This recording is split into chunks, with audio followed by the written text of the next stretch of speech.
శ్రీకాకుళం జిల్లా Palasa police station వద్ద మాజీ మంత్రి సీదిరి అప్పలరాజు బైఠాయించారు. వైసీపీ సానుభూతి పరుడు తెప్పల ఢిల్లీరావు మృతి కేసులో పోలీసులు సరైన విచారణ జరపడం లేదంటూ నిరసన చేపట్టారు. విద్యుత్ షాక్కు గురై చనిపోయినట్లు చిత్రీకరించారంటూ కుటుంబ సభ్యులు ఆవేదన వ్యక్తం చేశారు.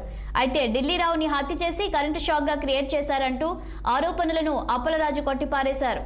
బాధిత కుటుంబానికి న్యాయం చేయాలని డిమాండ్ చేశారు. నిష్పక్షపాతంగా దర్యాప్తు చేయాలంటూ డీఎస్పీకి వినతి పత్రం సమర్పించారు సీదిరి అప్పలరాజు.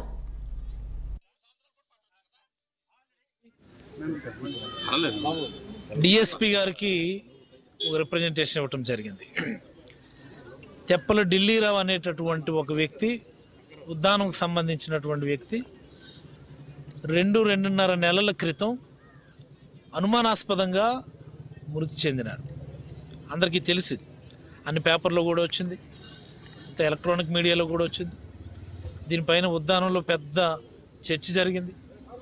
మరి ఆ రోజు పోస్ట్ మార్టం చేసిన సందర్భంగా కూడా పెద్ద ఎత్తున నిరసనలు కూడా చేశారు.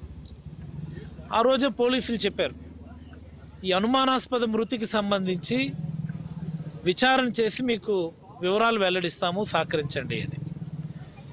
వాళ్ళ మిసెస్ కమలమ్మ శ్రీమతి ఆ రోజు నుంచి ఇప్పటి వరకు కూడా ఏడుస్తూనే ఉంది. ఆవిడ ఎక్కని గడపలేదు, దిగని గడపలేదు. మా ఆయన ఎందుకు చనిపోయాడో చెప్పండి అనుకొని చెప్పి.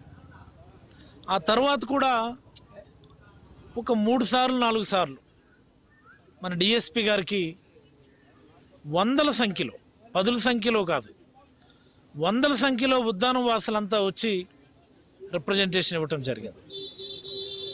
డిఎస్పీ గారు 2 రోజులు టైం ఇవ్వండి, క్లియర్ చేస్తాం, లేకపోతే వారం రోజులు టైం ఇవ్వండి, మీకు వివరాలు. హైదరాబాద్ ఉస్మానియా విశ్వవిద్యాలయం